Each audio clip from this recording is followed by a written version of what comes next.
اب پھر جناب فقہی احکام مسائل شروع ہو گئے ہیں روزوں کے، یعنی یہ روحانی اپیکس تھا یہ والی آیت، رمضان کا روحانی مقصد،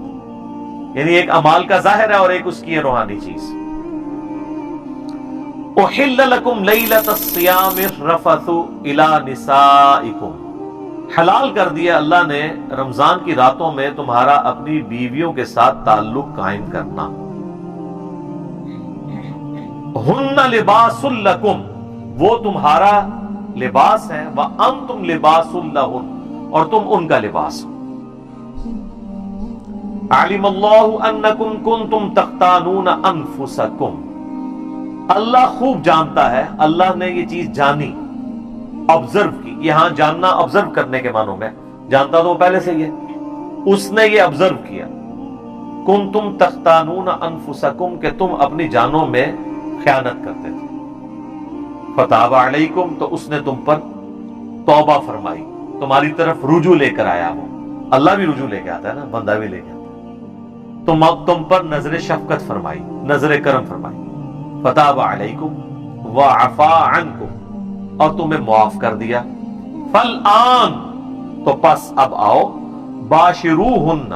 ان کے ساتھ ازدواجی تعلق قائم کرو، وابتغوا ما کتب اللہ لکم، اور پھر جو اللہ نے تمہاری قسمت میں لکھا ہے وہ اللہ سے طلب کرو، یعنی اولاد، اس تعلق کا مقصد اولاد ہے۔ اس آیت کے کانٹیکسٹ میں صحیح بخاری میں موجود ہے کہ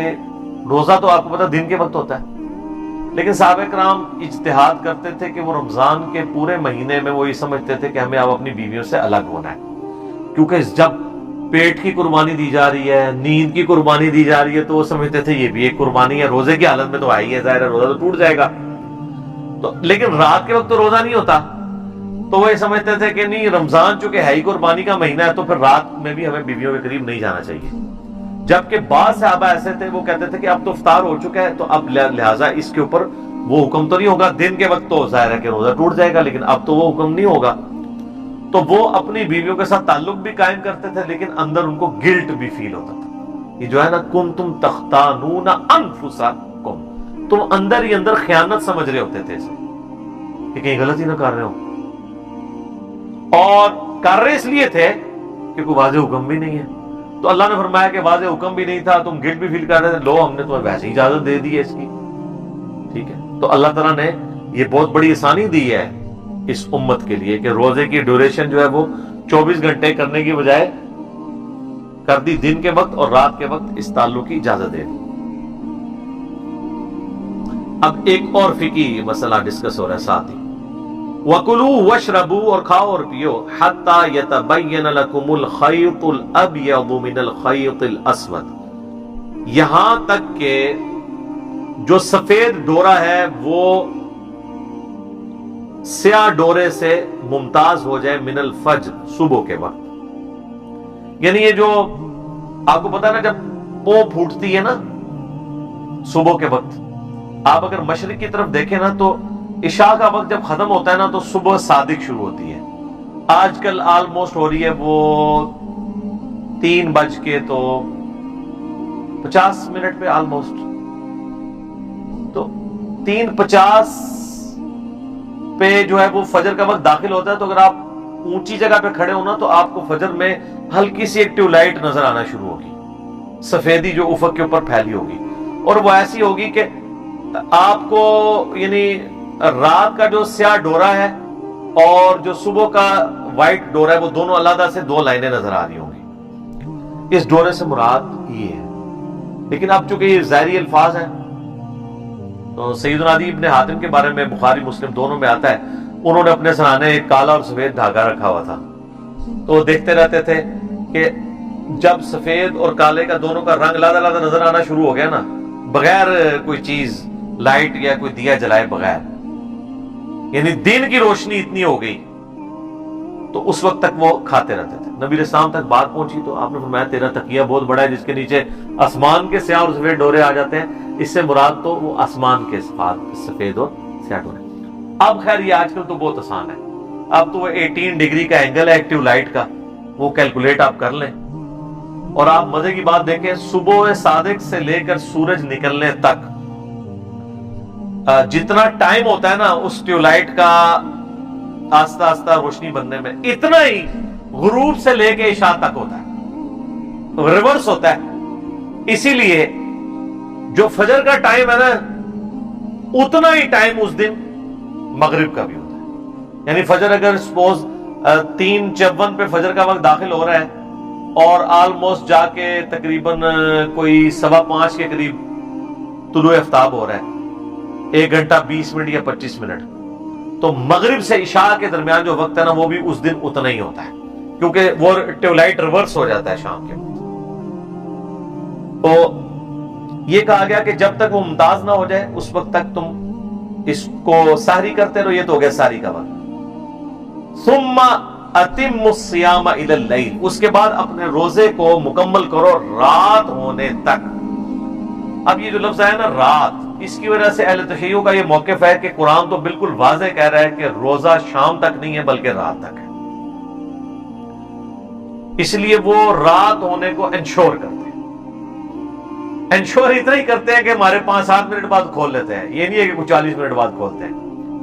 تو اگر وہ رات کا معنی وہی لینا چاہتے ہیں تو رات تو ان کے روزے کی افطاری کے وقت بھی کوئی نہیں ہوئی ہوتی، اگر رات کی سیاہی مراد لی جائے، کیونکہ آپ کو پتا ہے کہ مغرب کی اذانوں سے 30-40 منٹ تک آلموسٹ روشنی موجود ہوتی ہے سورج کے شفق کے غائب ہونے کے بعد سے۔ اس میں میرا یوٹیوب پہ ایک کلپ ہے سنی شیعہ کے افطار کے ٹائم کے اوپر اختلاف، میں نے اس پہ ساری حدیث بیان کی، آلموسٹ آدھے گھنٹے کی وہ ویڈیو ہے، وہ آپ دیکھ لیں۔ بہرحال شیعہ علماء سے بھی جب ڈسکشن ہوئی ہے وہ کہتے ہیں نہیں، اب چونکہ اب ٹائم ٹیبل بن چکے ہیں، اگر ٹائم میں سورج کا غروب ہونا کنفرم ہو گیا ہے نا تو رات شروع ہوگی، کیونکہ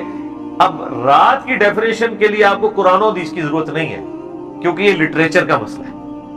یہ ڈکشنری آپ کو بتائے گی کہ رات کس وقت شروع ہوتی ہے۔ قرآن حدیث اب کہہ رہا ہے نا رات، تو قرآن یہ تو نہیں بتا رہا کہ اتنے ستارے گنے جا سکیں اور اتنے نہ گنے جا سکیں۔ رات مطلب جو عرف عام میں رات مانی جاتی ہے، تو ڈکشنری کہتی ہے کہ غروب آفتاب رات ہے، شام جو ہے عصر اور مغرب کے درمیان کا وقت ہے، آخری 20-25 منٹ۔ ہم ویسے مغرب کو شام کی نماز کہتے ہیں، حالانکہ مغرب رات کی نماز، شام کی نماز نہیں ہے، کیونکہ غروب ہو چکا ہوتا ہے۔ اسی تو آپ دیکھیں نا تراویح ہم ایک دن پہلے پڑھتے ہیں،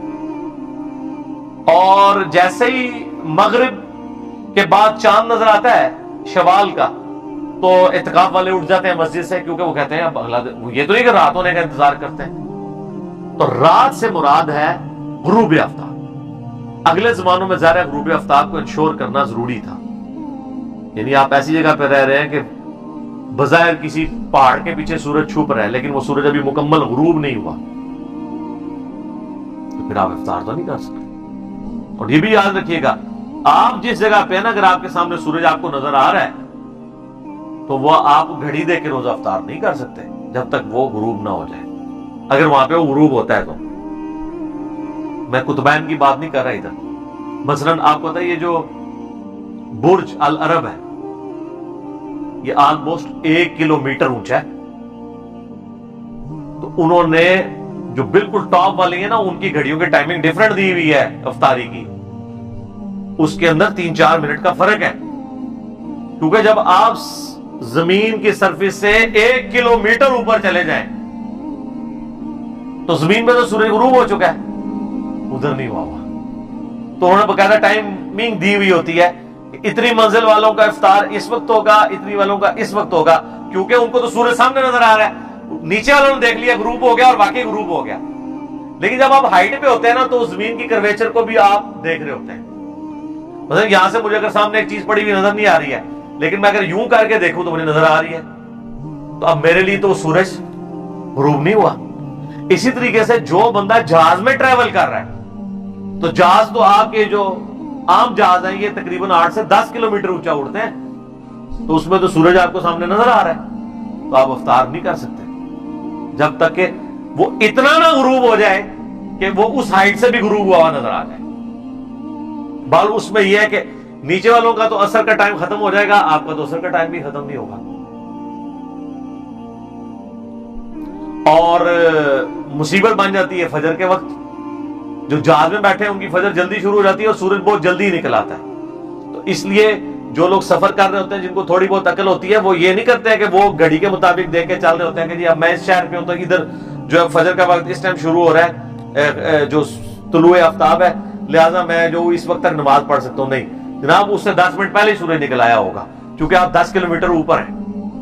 10 کلومیٹر نیچے ہوں گے تو سورج نہیں نکلا. یہ بڑا دھیان رکھنا پڑتا ہے، کیونکہ مجھے انٹرنیشنل فلائٹس میں نا یہ ساری مصیبت کاٹنی پڑی ہے. تو وہ مجھے آئیڈیا ہو جاتا ہے کہ واقعی یار یہ تو اب ادھر یہ تو گھڑی بتا رہی ہے کہ جی سورج نکلنے میں بھی 10 منٹ ہے، سورج میرے سامنے نظر آ رہا ہے، میں کس طرح مان لوں کہ اب فجر کا وقت ہے؟ تو آپ کو پھر وہ ٹائمنگ کو سیٹ کر کے یہ چیزیں کرنی پڑتی ہیں. تو یہ رات تک جو روزے کو آپ نے مکمل کرنا ہے نا، اس سے مراد ہے غروب آفتاب. تو وہ شیعہ علماء کہتے ہیں کہ پہلے ہم لوگ یہ کرتے تھے، اب اگر واقعی گھڑی اور لیٹ لانگ یہ چیز بتا دیتے ہیں تو اب اس کو ضد نہیں بنانا چاہیے. دوسری طرف سنیوں نے یہ مصیبت ڈال دی ہوئی ہے کہ وہ ان حدیثوں سے کہ جی میری امت بھلائی پر قائم رہے گی، اور صحیح بخاری میں بھی، ابو داؤد میں بھی موجود ہے کہ جب تک وہ افطار میں جلدی کرتی رہے گی. افطار میں جلدی کرنے کا قطعاً یہ مطلب نہیں ہے کہ آپ وقت سے پہلے افطار کر لیں. تو وہ جلدی کے چکر میں آپ دیکھتے ہیں کہ وہ ٹائم ٹیبل بھی پتہ نہیں ایسے بنائے ہوئے ہیں، جو ہماری ڈیجیٹل الیکٹرانک جو ٹائم ٹیبلز ہیں ان کو سپورٹ بھی نہیں کرتے، پرانے زمانے کے وہ بنے ہوئے ہیں. اور وہ کہتے ہیں نہیں جی وہ، پھر جب ہم انہیں کہتے ہیں بھئی صحیح ابن خزیمہ کے اندر یہ حدیث موجود ہے، باقی کتابوں کے اندر، کہ نبی علیہ السلام کو عذاب دکھایا گیا ان لوگوں کا جو وقت سے پہلے روزہ افطار کر لیتے ہیں. وہ کہتے ہیں جی وہ تو یہودیوں کے بارے میں، یعنی جس طرح ہم بریلویوں کو کہتے ہیں نا کہ یہ قرآن میں جو ہے وہ غیر اللہ کو پکارنے کے بارے میں چیزیں وہ کہتے ہیں تو بتوں کے بارے میں. تو آپ ہمیں کیوں بتا رہے ہیں؟ پھر ہم انہیں کیا بتاتے ہیں اس پہ کہ یار جسے فٹ اسے گفٹ. سنن ابن ماجہ میں حدیث ہے کہ اونچی آمین سن کے یہودی چڑھتے ہیں. تو اہل حدیث تو یہ انفیوں کے اوپر لگاتے ہیں حدیث، وہ چیختے رہتے ہیں کہ یہ تو یہودیوں کے بارے. وہ کہتے ہیں نہیں، بات یہ کہ یہودی چڑھے یا مسلمان چڑھے، چونکہ جرم وہ ایک کر رہا ہے تو سزا ایک ہے. تو سر اگر اہل حدیث 5 منٹ پہلے روزہ کھولتے ہیں تو اب انہوں نے بریلویوں والے آرگومنٹ کرنے شروع کر دیے کہ جی چونکہ وہ یہودیوں کے بارے میں تو آپ یہودیوں والے کام شروع کر دیں گے. اچھا آپ مجھے یہ بتائیے کہ داڑھی منڈانا ہے کے بارے میں جو ہے کہ یہود و نصارہ کی مخالفت کرو کہ داڑیاں مڑاتے ہیں، تم نہ داڑیاں یعنی مڑاؤ، داڑیاں بڑھاؤ. اب اگر کوئی مسلمان داڑھی مڑاتا ہے تو ہم اسے تو کہیں گے نا یہ یہود و نصارہ والا عمل ہے. وہ یہ تو نہیں آگے سے کہہ سکتا یہ تو یہود و نصارہ کے بارے میں، میرے بارے میں تو ہے ہی نہیں ہے. ہم اسے کیا کہیں گے؟ یہ عمل ان کے والا ہے. تو یہاں پر بھی روزہ جلدی نہیں افطار ہونا چاہیے. ہمارے جرم شہر کے آپ نقشہ اٹھا کے دیکھ لیں، آپ ڈیجیٹل واچ لا کے رکھی ہے، وہ ڈیجیٹل واچ بتا رہی ہے ان کے 5-6 منٹ کی افطاری پہلے ہو رہی ہے. دارالاسلام پبلیکیشن دنیا میں اہل حدیث کا سب سے بڑا ادارہ ہے، ان کے آپ ٹائمنگز دیکھیں، نماز کی، غروب آفتاب کی دیکھیں، ان کی ٹائمنگ سے بھی فرق ہے. تو بہتر یہ ہے کہ آپ گھڑیوں کو اور مسلم پرو کو، اسلام 360 سلاٹ ٹائم، یا سب سے بہتر ہے گوگل میں لکھیں. بعض کا دن کے آپس میں بھی 1-2-3 منٹ کے فرق آ جاتے ہیں، وہ اتنے بڑے فرق نہیں ہوتے ہیں. اس میں آپ پھر احتیاط کریں کہ سحری میں آپ اس کو فالو کریں جو سب سے پہلے ختم سحری بتا رہا ہے، اور افطار میں آپ اس کو فالو کریں جو سب سے آخر میں افطار کا ٹائم بتا رہا ہے. میں تو الحمدللہ افطاری میں بھی آلموسٹ 5 منٹ کی احتیاط کرتا ہوں، اور سحری میں. تو یہ جو ہے نا کہ افطار میں جلدی کرنا، مراد یہ ہے کہ کوئی اتنا روزہ لیٹ نہ کر دے کہ وہ 20-25-30 منٹ گزر جائیں، وہ ناپسندیدہ ہے. تو اتنا تو کوئی بھی نہیں کر رہا ہوتا. تو یہ شیعہ کے اوپر لگا رہے ہوتے ہیں، یہ لیٹ کر رہے ہوتے ہیں. شیعہ کدھر؟ ہمارے ٹائمنگ میں آلموسٹ، بلکہ جب سے ہم نے لوگوں کو ایجوکیٹ کیا تو آلموسٹ شیعہ کا سنی کا ٹائم ایک جیسے ہی ہے. سنی کو 2-3 منٹ آگے چلے جائیں تو شیعہ 2-3 منٹ پیچھے آ جائیں، درمیان میں کنسیسز کر لیں تو آلموسٹ ٹائم وہی ہے. یہ میری شیعہ علماء سے باقاعدہ بات ہوئی ہے، میں نے اس ویڈیو میں بھی ریکارڈ کروایا. وَلَا تُبَاشِرُوهُنَّ وَأَنْتُمْ عَاكِفُونَ فِي الْمَسَاجِدِ، اور دیکھو اپنی عورتوں کے ساتھ ازدواجی تعلق نہ قائم کرنا جب تم مسجد میں اعتکاف کر رہے ہو. یعنی اب یہ نہیں تم پلی لے سکتے کہ چونکہ رمضان کی راتوں میں یہ تعلق قائم کرنا جائز ہے تو مسجد میں بھی جائز ہوگا، کیونکہ اس زمانے میں ظاہر ہے کہ مسجدوں میں ہی عورتوں کے خیمے بھی لگتے تھے. تو جب اعتکاف کر رہے ہیں میاں بیوی مسجد کے اندر، تو میاں بیوی اگر ایک خیمے میں مسجد کے اندر اعتکاف کر رہے ہیں، جس طرح آج بھی ارمین میں لوگ اعتکاف جب کرتے ہیں تو اپنی بیویاں ساتھ ہی انہوں نے ٹھہرائی ہوتی ہیں، کھانا پینا سب کچھ اکٹھا کر رہے ہوتے ہیں، باہر میں یعنی وہ نماز کے لیے علیحدہ کر لیتے ہیں۔ ویسے تو اصول ہونا چاہیے کہ خیمے لگنے چاہیے، جب اگر ایک فیملی کا خیمہ لگے گا، خیمہ ہی سنت ہے نا، بخاری مسلم میں آتا ہے امہات المومنین کے خیمے باقاعدہ لگتے تھے مسجد نبوی کے اندر اعتکاف کے لیے۔ اب اگر ایک بندہ اپنی فیملی کے ساتھ کسی مسجد میں اعتکاف کر رہا ہے تو وہ ایک خیمہ لگائے گا جس میں اپنی پوری فیملی لے کے بیٹھے گا، لیکن اب پاکستان میں یا مسلمان ممالک میں یہ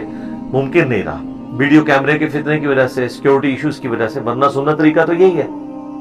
تو وہاں پہ کوئی میاں بیوی مسجد میں اپنا یہ تعلق قائم نہیں کر سکتے، ورنہ اعتکاف ٹوٹ جائے گا۔ یہ نہیں کہہ سکتے کہ دن کے وقت تو روزے کے، رات کو تو اجازت دی ہے، تو اللہ نے جو پیچھے اجازت دی ہوئی تھی نا کہ رات کے وقت اپنی بیویوں کے ساتھ تعلق قائم کر سکتے ہو، اس اجازت کو اس شرط کے ساتھ رکھا ہے کہ مسجد میں اعتکاف کرنے والے کو اجازت نہیں ہے۔ یہ بھی ہو سکتا ہے، آپ کو میں نے بتایا نا بخاری مسلم میں حدیث ہے، نبی علیہ السلام تو اپنی بیوی صفیہ کو گھر تک چھوڑنے آئے تھے۔ آپ کو زیادہ سیاںا بنے ہو کہ جی رات کے وقت تو آپ گھر بھی آ سکتے ہیں، کھانا کھانے کے لیے بھی آ سکتے ہیں، بیوی کو چھوڑنے بھی آ سکتے ہیں، تو باقی کوئی جو ہے وہ کوئی اور حقوق پورے کرنے کے لیے بھی پہنچ جائے، اگر آپ مسجد میں اعتکاف کر رہے ہیں تو اس کام کے لیے آپ اپنے گھر نہیں آ سکتے، ٹھیک ہے جی، نہ مسجد میں یہ کام کر سکتے ہیں۔ تلک حدود اللہ، یہ اللہ کی حدیں ہیں، ولا تقربوها، اور دیکھنا اس کے قریب بھی مت پھٹکنا۔ لوگ تو کہتے ہیں یار وہ اللہ تعالیٰ اتنی باریکیاں نہیں دیکھتا، تو اللہ تو کہہ رہا ہے قریب بھی نہیں آنا اس کے، اللہ باریک بین ہے، یہ ذہن میں رکھیے۔ کذالک یبین اللہ آیاتہ للناس،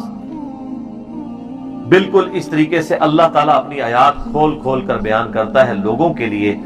لعلہم یتقون، تاکہ لوگ تقوی کی روش اختیار کریں۔ دیکھیں کتنی کھول کھول کے بیان کیے ہیں، جتنے فقہی احکام و مسائل ہیں، کوئی اس سے یعنی اللہ تعالیٰ ہمارا کسی کو یہ شائبہ نہ ہے کہ کوئی عجیب و غریب یا کوئی حیاس و اس قسم کی باتیں ہو رہی ہیں، یہ اللہ کی حدیں ہیں، اللہ تعالیٰ ان کو بیان کر رہا ہے۔ لیکن یہ بات یاد رکھیے، اللہ تعالیٰ جب بھی سیکس کو ڈسکس کرتا ہے تو کتنے کنٹرول الفاظ میں کر رہا ہے،